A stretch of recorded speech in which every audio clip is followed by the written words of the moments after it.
మన పురాణములు. Radio city మన పురాణములు అంటే మన కథలు. పదండి, శ్రీకృష్ణునికి అక్రూరునికి సంబంధించినటువంటి వివరాల్లోకి వెళదాం. శ్రీకృష్ణుని అనుగ్రహాన్ని అక్రూరుడు ఎలా పొందాడో ఆ దివ్య ఘట్టాన్ని ఈరోజు నెమరు వేసుకుందాం. మహారాజు కంసుడు శ్రీకృష్ణ బలరాములను హతమార్చాలి అనేటువంటి లక్ష్యంతో వారిని మధురకు రప్పించాలి అని చెప్పి ధనుర్యాగం చేయ సంకల్పించి వారిని ఆహ్వానించడానికి అంటే తీసుకురావటానికి రథసారిదిలా అక్రూరుని ఎంపిక చేస్తారు. కంసుడు పంపగా మధురా నగరం నుంచి ద్వారకకు అక్రూరుడు వస్తాడు. ఆ సమయంలో శ్రీకృష్ణుడు బృందావనంలో ఉన్నారని చెప్పి తెలిసి అక్రూరుడు బృందావనంలోకి ప్రవేశిస్తారు. తాను పూర్వజన్మలో చేసిన తపస్సు ఫలితంగానో లేకపోతే చేసిన దానాల పుణ్యం వల్లనో భగవంతునితో భాషించడానికి అవకాశం కలిగింది అని చెప్పి సంతోషపడుతూ శ్రీకృష్ణ బలరాములను దర్శిస్తాడు.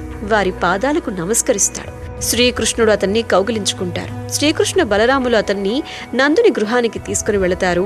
అక్రూరునికి కాళ్లు కడిగారు, మధుపర్కాలు సమర్పించారు, భోజనం పెట్టించారు. నందమహారాజు సన్నిధిలో శ్రీకృష్ణుడు అక్రూరుని యొక్క క్షేమ సమాచారాల్ని అడిగి తెలుసుకుంటారు. తల్లిదండ్రులైనటువంటి దేవకి వసుదేవుని గురించి అడుగుతారు. వారిని గురించి వివరించమని చెప్తారు. ఇక్కడికి వచ్చినటువంటి కారణం ఏమిటి అని చెప్పి అడుగుతారు. అప్పుడు అక్రూరుడు నారద మహర్షి కంసుని వద్దకు వచ్చిన సంగతి, విరోధం పెరిగేటువంటి మాటలను చెప్పి వెళ్లిన సంగతి, కంసుడు దేవకి వసుదేవులను చంపడానికి పూనుకొని మానుకోవడం, ధనుర్యాగం అనేటువంటి నెపంతో కంసుడు తనను పంపించినటువంటి విధం బలరామకృష్ణులకు వివరిస్తాడు.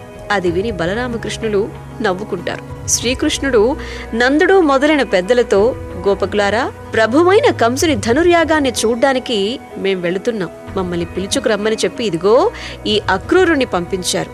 కాబట్టి మనం వెళ్ళాలి. మీ శక్తి కొలది మీ ఇండ్లలో పాలు, పెరుగు, నూతన వస్త్రాలు, కట్నాలు, కానుకలు సమర్పించుకోండి. మధుర నగరానికి యాత్రగా వెళ్ళాలి అని అన్నారట. మరునాడు నందగొల్ల పెద్దలతో అక్రూర సహితుడై మధుర నగరానికి పయనమవుతారు శ్రీకృష్ణ పరమాత్మల వారు. శ్రీకృష్ణ బలరాములను తీసుకుని మధురకు అక్రూరుడు వెళుతూ ఉన్నాడు. మధ్యాహ్నం అయింది.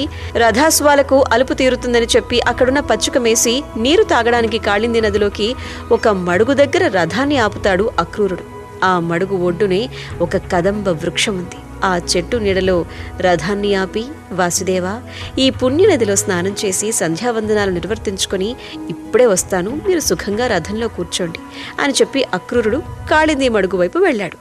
మళ్లీ ఆ పుణ్యనదిలో స్నానం చేసే అవకాశం వస్తుందో రాదు అని చెప్పి భగవంతుని స్తోత్రం చేస్తూ తనివి తీరా స్నానం చేస్తూ ఆ చల్లని నీటిలో బలరామకృష్ణులను చెట్ల మధ్యలో ఉన్నటువంటి వీళ్లు నీళ్లలోకి ఎప్పుడొచ్చారు అని చెప్పి ఆశ్చర్యపోయి తల పైకెత్తి చూస్తే చెట్ల నీడలో మునిపటి వలె రథం మధ్యలో బలరామకృష్ణుడు కూర్చొని ఉండటాన్ని మళ్లీ చూస్తాడు. అక్రూరుడు పులకించిపోతూ ఒక మూలక మునిగాడు.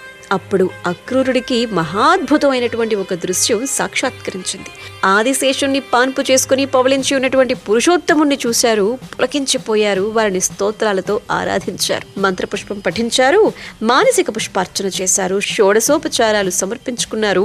శ్రీకృష్ణుడి చిరునవ్వులను తిలకించిన తన జన్మ ధన్యమైంది అనేటువంటి భావనతో యమునా నది ఒడ్డుకు చేరి రథం వైపు చూశారు. అక్కడ అన్నదమ్ములిద్దరూ కూడా అమితోత్సుకులై ఒకరిని ఒకరు చూసుకుంటున్నటువంటి దృశ్యాన్ని చూస్తారు. తాను చేసిన మానసిక పుష్పార్చన ఆ అన్నదమ్ముల పాదాల దగ్గర అక్రూరుడు చూస్తాడు. ఇంతటి మహాద్భుతాన్ని తనకు అనుగ్రహించారు అని చెప్పి ఆ పరమపురుషుణ్ణి, భక్తవరధుణ్ణి అక్రూరుడు పరవశుడై మళ్లీ నదిలోకి దిగి అఘమర్షణ జపం చేస్తూ కొంతసేపు నీటిలో ఉండిపోతాడు. మళ్లీ ఆయనకు యమునా నది జలాలలో ఆదిశేషుని సింహాసన స్వరూపుడుగా దాని మీద అధిరోహించినటువంటి శ్రీకృష్ణుడు మళ్లీ ఇంకొకసారి సాక్షాత్కరిస్తారు. ఇప్పుడే కదా రథంలో బలరామకృష్ణుల్ని చూశాను, ఈ నదీ జలంలోకి వీళ్ళెలా వచ్చారా అని చెప్పి అక్రూరుడు విస్మయుడైపోతాడు. మళ్ళీ ఒడ్డుకు వెళ్లి రథంలో చిరునవ్వులు చిందిస్తూ కూర్చున్న సోదరుల్ని చూస్తాడు. అప్పుడు శ్రీకృష్ణుడు అక్రూరుడి వైపు నవ్వుతూ చూస్తూ, ఇంత ఆలస్యం ఏమిటి? అక్కడ ఏవేవి వింతలు కనిపించాయి? నీ వదనంలో, నీ ముఖంలో ఆ సంభ్రమాశ్చర్యాలు ఏమిటి అని చెప్పి అడిగారట. అక్రూరుడు పారవశ్యంతో, మహాదేవా, నీకు తెలియని వింతలు ఏముంటాయి? నీవే గొప్ప ఆశ్చర్య ప్రభావ సంపన్నుడివి. నీకు తెలియంది ఏముంటుంది? నీవు రథంలో కూర్చొని నాకు యమునా జలాల్లో దర్శనమిచ్చి నన్ను అనుగ్రహించావు. ధన్యోస్మి మహాపురుష అంటూ నమస్కరించారట.